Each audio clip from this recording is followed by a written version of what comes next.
Assalamu alaikum students. Welcome to the computer class. I am your teacher Aisha Anwar. Today we are going to start the new chapter, that is chapter number 4 from your book. This chapter is about control structures. In this chapter we will learn about the control structures and its different types. This is the content that chapter number 4 contains. Basically, this chapter has two portions. In first portion, we will be discussing decision structures, and in the second half of the chapter, we will learn about the loops. The students who are already familiar with the C language will find this topic very easy and interesting. Those students who are learning programming language first time, they have to pay special attention for learning of the new concept. In today's lecture, we will cover if statement, if else statement, and else if statement. Let's start today's topic. Control structure basically controls the flow of program execution. Up till now, we have learned the programs in which the programs are executed line by line. The first lines will be executed earlier and it will continue executing the next line till the end of the line. But as a programmer, we need to change this flow of program execution. To change the flow of program execution, we use control structures. Basically, there are three types of control structures: sequential, conditional, and repetition. Up till now, all the programs that we have discussed as examples are all executed in sequential manner. They were executed in the sequence in which the lines were written. To execute a program in a normal flow is known as the sequential. We can change the flow of program execution depending upon some conditions. We also call these conditional control structures as decision control structures because we make some type of decision upon some specific condition. That's why they are known as conditional or decision control structures. For example, if I say if marks are greater than 33, see out, pass. So it means I am putting a condition on which some specific lines will be executed. So conditional or decision control structures are used when we have to make some choices among various options. We will learn them in detail, then you will be getting this idea more clearly. The third type of control structure is the repetition control structure. In repetition control structure, we repeat the lines for some specific number of times. For example, if I want to print a message on a screen 5 times, then I will be using repetition control structures. They are also known as the loops. We will learn them in detail. Here is the flow chart that shows the difference between the control structures. First one shows the sequence or sequential control structure, in which you can clearly see that the program is running according to the sequence in which all the lines are written. This is the selection control structure. In the diamond shape, we write down some condition. For example, if marks are greater than 33, if this condition is true, then do this task, print pass, or if this condition is false, print fail. So here we are making a decision, or we are making a selection or on the basis of some decision. So this is the conditional or decision or the selection control structures. If this condition is true, then this part of program will be executed. But if this condition is false, the other part of program is executed. The third one is the iteration or repetition control structure, which means to repeat some lines again and again. Again, it has some type of decisions involved. For example, if I is less than 5, when the value of a variable I remains less than 5, it will do this task again and again. When this condition becomes false, then some other part of the program will be executed. So this is how iterative or repetitive control structures work. When this condition remains true, it will print this part again and again while the condition remains true. When this condition becomes false, the other part of a program will be executed.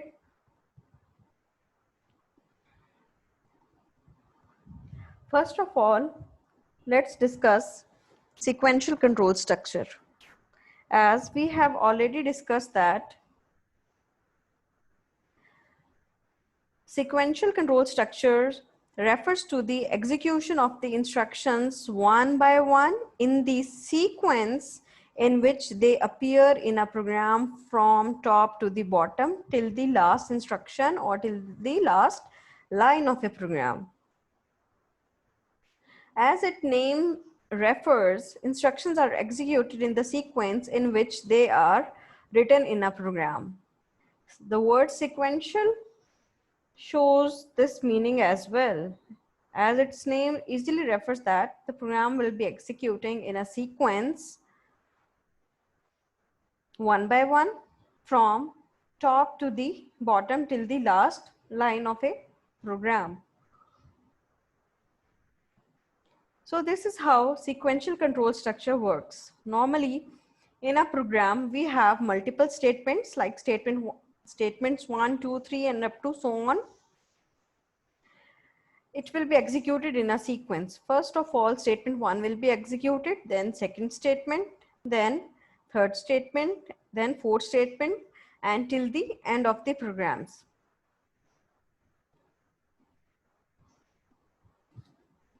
The second type of control structure is conditional control structure. As I have discussed the definition of conditional or decision control structure, we also call it as decision control structures because it involves decision based on some type of conditions. If the condition is met, means if the condition is the true, the specific set of instructions are executed. Otherwise, the control is transferred to the other part of the program.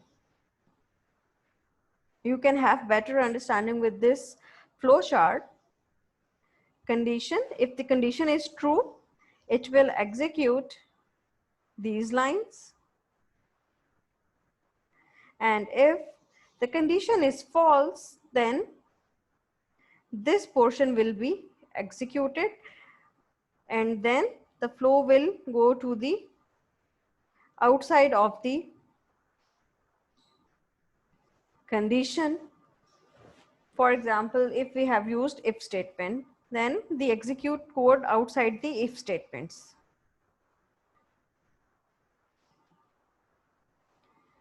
The third one is the repetition control structures. They are also known as the iteration or loop control structures, as we have discussed earlier. Basically, it executes same set of instructions for the multiple times or the several times until a condition is true. When the condition remains true, same set of instructions repeatedly executed, and when this condition remains false, then some other set of lines will be executed. For example, here, if this condition is true, then it will execute these loop statements. Then again it will check for the condition. Again, if it is true, then it will again execute the same lines. Again, it will check for the condition. Third time, even if third time the condition is true, the same statements will be executed again, and it will keep executing the same statements until the given condition is true. When this condition becomes false at some point, then it will execute some other lines of a program and it will take an exit from the loop. That was the introduction of the chapter. We will learn in detail decision control structures. Basically, programs are written to solve the user's problems. We have to take multiple decisions in order to make our program working according to the nature of the problem.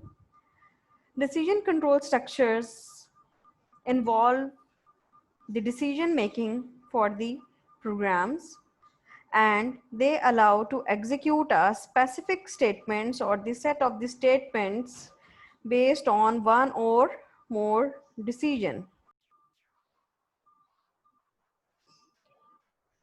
We implement the conditional control structures with the help of these statements: if statement, if else statement, else if statement, and switch statement.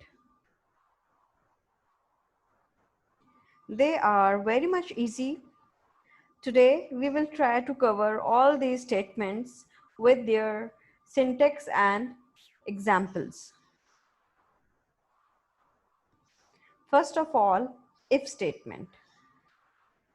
The if statement is used to execute the block of statements based on the condition.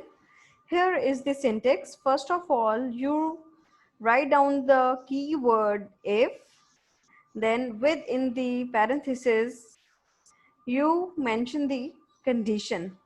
Please notice that there is no semicolon is used after the if statement. Then this parenthesis shows, this curly bracket shows the beginning of the if condition, and then you write the block of the statements you want to execute depending upon this condition, and this is the end of the if statement. Here is the execution flow diagram. Again, it is the same that we have discussed in previous slide. If the condition remains true, it will execute this, and if condition remains false, then it will execute some other statements. Here is the example. We have declared a variable named test of data type int, and we have assigned the value 5 to the variable test. If now here we are checking the condition, if test is less than 10, If this condition is true, test has the value 5. If 5 is less than 10, yes, this condition is true. When this condition is true, it will execute the lines which are written in these two curly brackets over here. But what if this condition is false? For example, here we have changed the condition. If test is greater than 10 means if 5 is greater than 10. No, 5 is not greater than 10. It means this condition is false. If this condition is false, these lines will be skipped and these lines will not be executed, and these lines will be executed, which are written after the if statement. So if the condition is true, the block of if statement will be executed, but if the condition is false, the statements written after the if statement will be executed.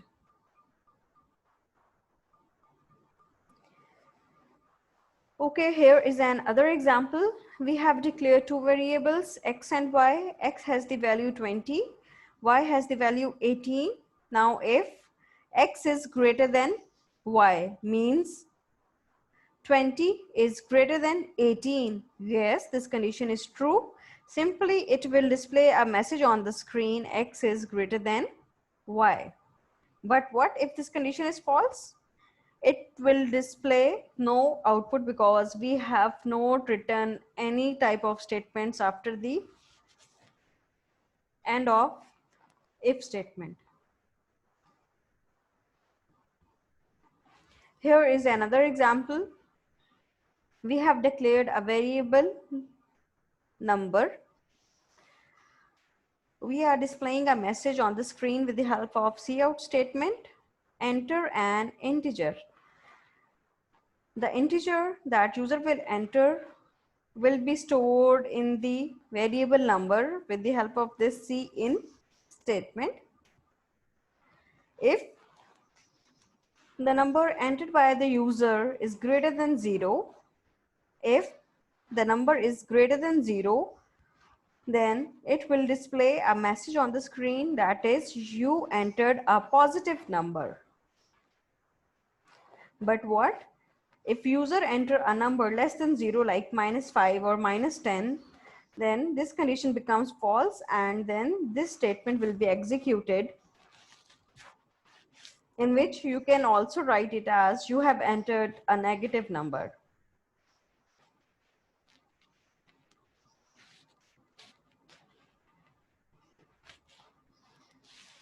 The next statement to implement conditional or decision control structures is the if-else statement.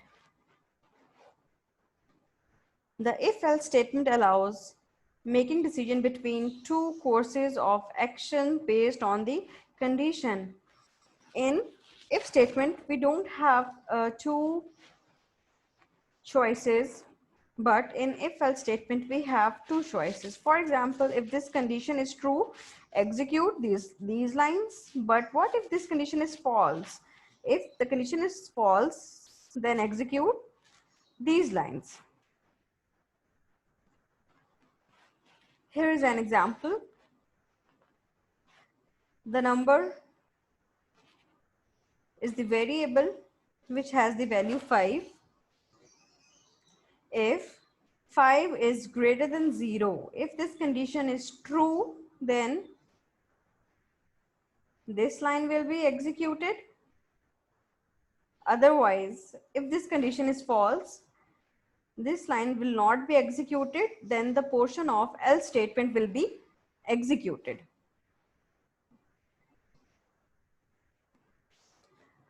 For example, here you can see that the condition is true.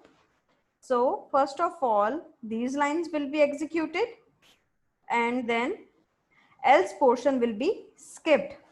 But if the condition is false, if portion will be skipped and then directly else portion will be executed.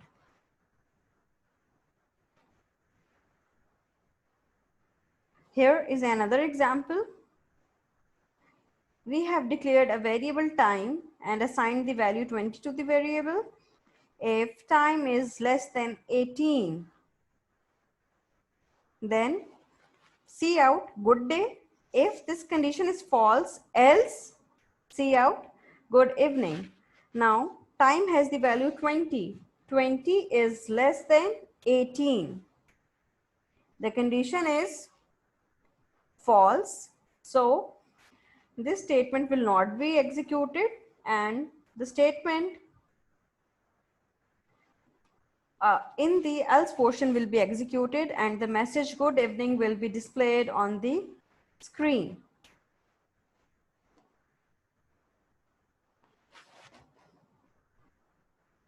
If we change the value, let's suppose now the value of the variable time is 10. Now 10 is less than 18.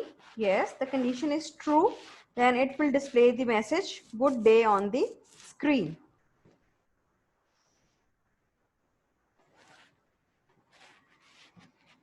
Here is another example. Similar like we discussed using the if statements. User will enter an integer and that integer will be stored in a variable number.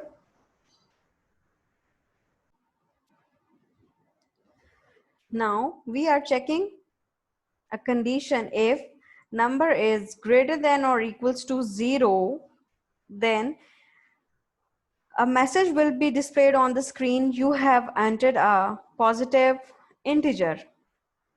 But what if the user enters some number, negative number like -2 or -3, then it will display the message you have entered a negative integer. Now let's suppose I have entered a number 10.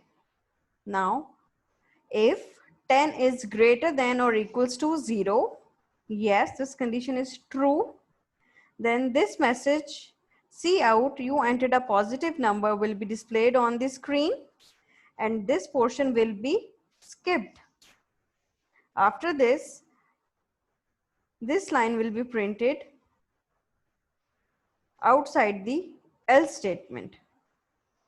But what if I have entered -10? -10 is greater than or equals to 0? No, this condition is false. Now this statement will not be executed, and this statement will be executed. You entered a negative integer. After executing this, it will again execute this line.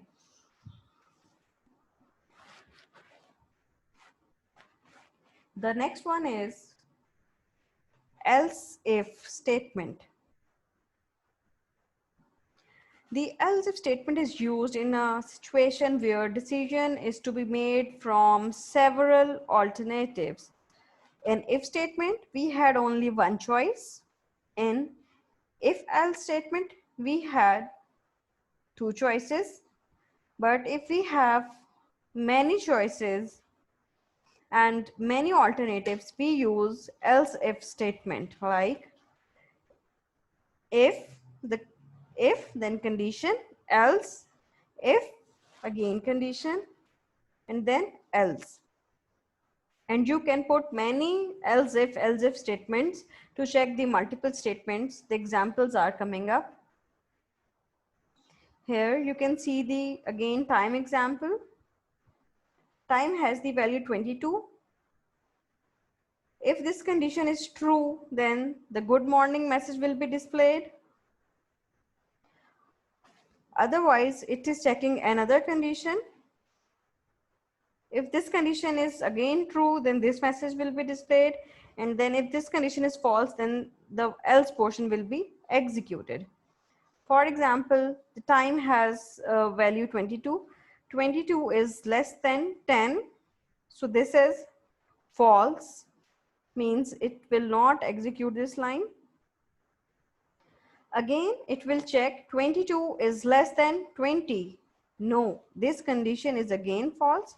So it will not execute this line. and then it will execute the last option mentioned in the else portion, good evening. So output of this program will be good evening. What if I will change this value from 22 to like 6 or 7 or 8? If the value of time is 6, then 6 is less than 10. Yes, the condition is true. So the message good morning will be displayed and the rest of the portion will be skipped. Here is the flowchart for else if statement. We have multiple choices and those choices are mentioned as the conditions. If the condition is true, it will perform some specific task. But if the condition is false, it will check for another choice or another condition. If this condition is true, it will do some specific task. But if this condition is false, it will check for another choice in the form of condition. If this condition is true, it will perform some specific task. And you can have like here only 3 decisions or 3 choices are made. You can have like 7 or 8 or 9 or 10 choices according to your requirement.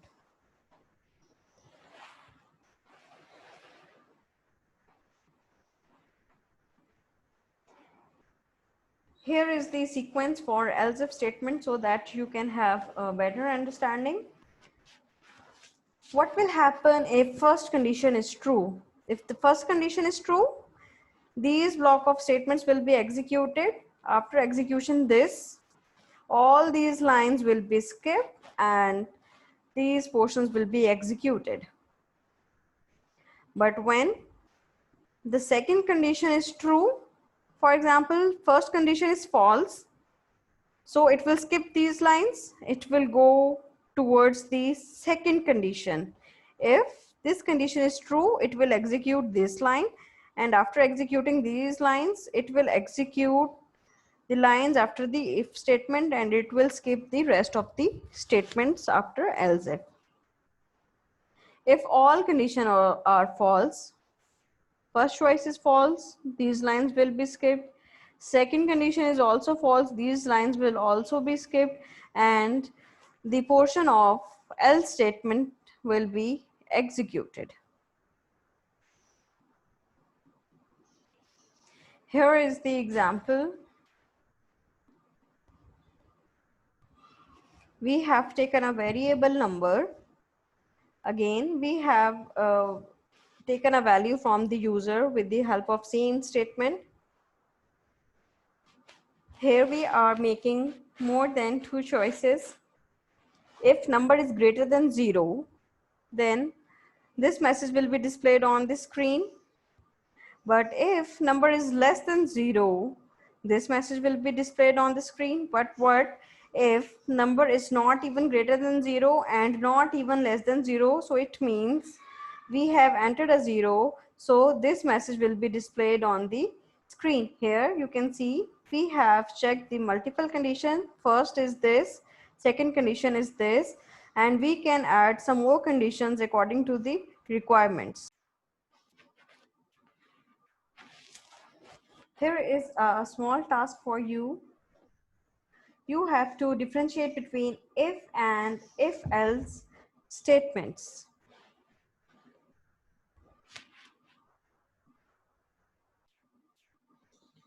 That's all for today. If you are having some confusions, please send me your queries. Revise the content from your book and practice these examples on Dev C++. Thank you.